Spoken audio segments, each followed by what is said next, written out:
Something I've always wanted to ask you that I need to ask you, and my homie Mr. Jam, who works on the BBC with me, was like, don't forget to ask him. The N.O.R.E situation. Yes. What happened with that? Okay, damn. This is the worldwide thing that everybody wants to know about. Yeah, okay. yeah. So I tell everybody all the time that practicing law can be challenging. Very. Mistakes will be made, just like mistakes are made in any. Yeah. I'm sure you've made mistakes. Right? Loads. Okay. So I was representing Tragedy Gaddafi. We were doing the CNN deal. Yeah. We were doing CNN deal with the label. It was before Christmas. It was a small deal. I was rushing through the deal. And Penalty, which was actually a new subsidiary of Tommy Boy, their contracts were just shifted a little bit. So, like, me knowing where all the bullet points are, I kind of went through them, but I kind of rushed through them because, like I said, it was like Christmas Eve or something like that. So I missed the part about the publishing. I missed the part where N.O.R.E lost a major portion of his publishing. The minute I found that out, I tried to clean that up. I gained nothing from it. So when I realized that I made that mistake, I felt bad. And I carried that for years. So when I saw N.O.R.E, when N.O.R.E came on my show, I was like, N.O.R.E, the first thing I wanted to say to him, which I said to him, was like, yo, that mistake I made on your deal, I apologize. And he was like, oh, I thought you forgot about it. I thought it was business as usual. I thought you were trying to jerk me, but how can I jerk somebody if that's going to somebody that doesn't pay me anything? So that never went in my pocket. So we made peace. And then ever since he got the podcast, he's been talking about it. I'm like, yo, N.O.R.E, what are you doing? Are you trying to bury my career? Like you know what I'm saying? Like I never jerked you because I never gotten rich off of it. I never got a dime off you losing your publishing. That's mad. You know, so and that's also one of the reasons why I left the music industry, because I didn't like that pressure, and I wasn't a skeevy lawyer. I didn't like operating where at any turn I could destroy somebody's career. Not that N.O.R.E.'s career was destroyed, but it affected him to the point that he's still talking about it.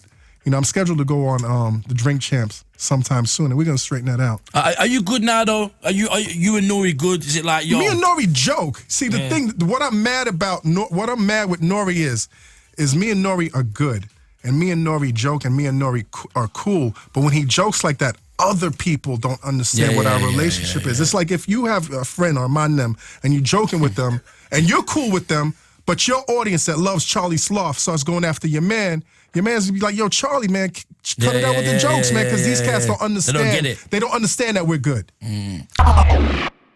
So there's so many things I want to talk about. Okay. But first, I want to go back to the beef thing. Yes, sir. Because I love a bit of beef thing. I love a bit of controversy. A lot of beef. I like beef too, man. Yeah, I like when people speak their mind and they're just like, you know what, I don't care. I don't care. It's my opinion. Yes, sir. I'm just going to say what it is. Yes, sir. So let's get back to the whole podcast situation, Yes. Because obviously you're a king in that world, bro. You're a master.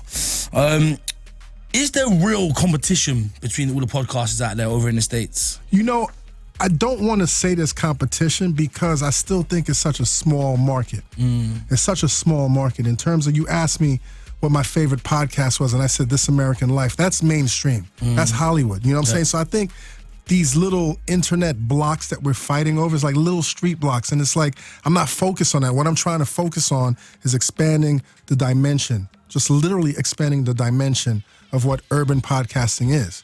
And I can't focus on that if I'm beefing on who's hot this week, because that's really what it is. Who's hot this week? I've been doing this for 6 years. It's a marathon. I've had years where I'm on fire, and I've had years where it's like, okay, we stayed in the game. You know what I mean? So it's a marathon, and I'm focused on taking this to the next level, man. All right, so you know what I mean? What's your current relationship with Rosenberg like? My current relationship with Rosenberg is very good. Yeah? Because we had to get bloody before we got good, but we got bloody. Yeah? We got bloody. Real bloody? Like bloody, like not physically bloody, but I showed up physically like, let's get bloody. You understand what I'm saying? Love that. All right, so you're good now though? No, we're good, and I'll tell you what made it good. Go on. I was so angry at Rosenberg from the last time he was in the UK, and he said some statements about me that I thought were very, very, very damaging, especially alluding to the fact that I was anti-Semitic. In the States, that can kill your career, bro. So I stepped to him, like I went at him, and it wasn't until the death of the passing of Sean Price that Rosenberg was a man, and he called me. He was like, yo, Sean liked both of us. Let's get together on his show and let's pay tribute to Sean Price. And he's bringing up Sean Price's name. I can't be mad at a man who's extending his hand over a friend that passed away. So we're good. Me and Rosenberg are good. You can't say anything bad to me about Rosenberg anymore.